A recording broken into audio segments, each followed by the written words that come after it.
I recognize Ranking Member Comer to explain the resolution.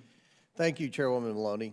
This resolution of inquiry requires President Biden to hand over documents in his possession that are related to the Biden family's international business schemes and influence peddling. Oversight Republicans' ongoing investigation has revealed the Biden family has peddled excess to the highest levels of government to enrich themselves, and unfortunately, often to the detriment of U.S. interests. By passing this resolution of inquiry, we will provide the American people with much-needed transparency to understand the Biden family's businesses. It is time for President Biden to answer some questions about his participation in his family's business schemes with some of our most significant adversaries for years, including the Chinese Communist Party. For far too long, James and Hunter Biden have faced no accountability for their deal-making with shady and CCP-connected associates. Now, there's a lot of talk about Hunter Biden. It's often easier to just ignore the story than to consider what has been revealed since Joe Biden told the American people he never even discussed his son's business dealings with him.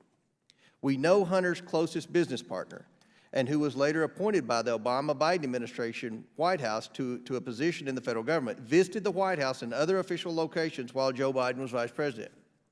The same person, Eric Sherwin, became president of Hunter's company, Rosemont Seneca, and wrote checks to Hunter Biden from the vice president's account because the vice president owed Hunter money.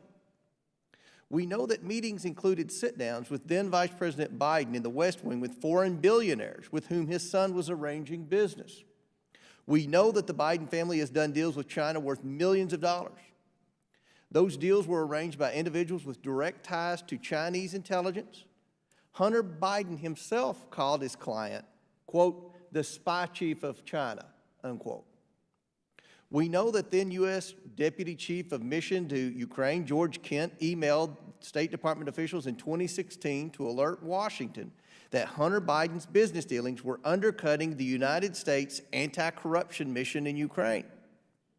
We know James and Hunter Biden told their business associates that if they did business with them from 2017 to 2020, they would reap the rewards and profits under a Biden administration, even before Joe Biden announced he would run for president. And of course, we know President Biden has told the American people repeatedly that he does not know anything about Hunter's business dealings. He even said that again in the 60 Minutes interview this week. We need to know if this pay-to-play between Hunter and the now current president and foreign entities has continued. For years, the U.S. government has warned that high-end art sales have been the perfect vehicle to launder money or pay indirectly for access to favor.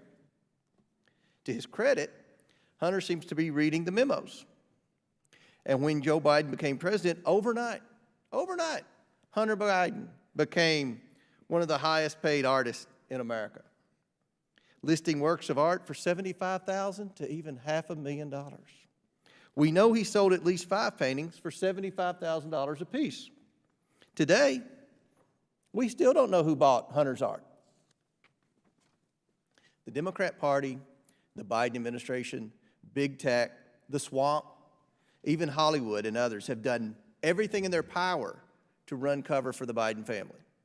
Twitter removed the Hunter Biden laptop story just weeks before the 2020 election. The FBI put Mark Zuckerberg at Facebook on notice. With a wink and a nod, the FBI told the tech giant to be on the lookout for Russian disinformation. Then the platform suppressed the laptop story.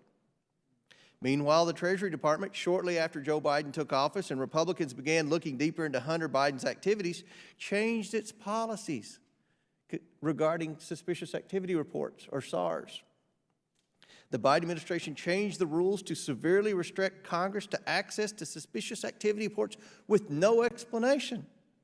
And remember, Maxine Waters filed legislation that passed the House later to change that back to where Congress could have access to SARs. I supported that. So I don't support many of Maxine Waters' bills, but I supported that bill. As I've stated before, Hunter Biden and other Biden family members have racked up at least 150 suspicious activity reports for their shady foreign business dealing. That number of SARs is simply unheard of in the banking world, and I was a director of a bank for over a decade. We must have access to this information to see if Joe Biden has benefited from his family's dealings with foreign adversaries. If the Democrats vote against this resolution, then they are continuing in their coordinated effort to shield a potentially compromised president from necessary congressional oversight. They, of course, have been doing this for 2 years. Since a cabinet-level Biden administration official has not testified before the full committee, this entire Congress, 0 cabinet officials in the Biden administration have testified before this committee for 2 years.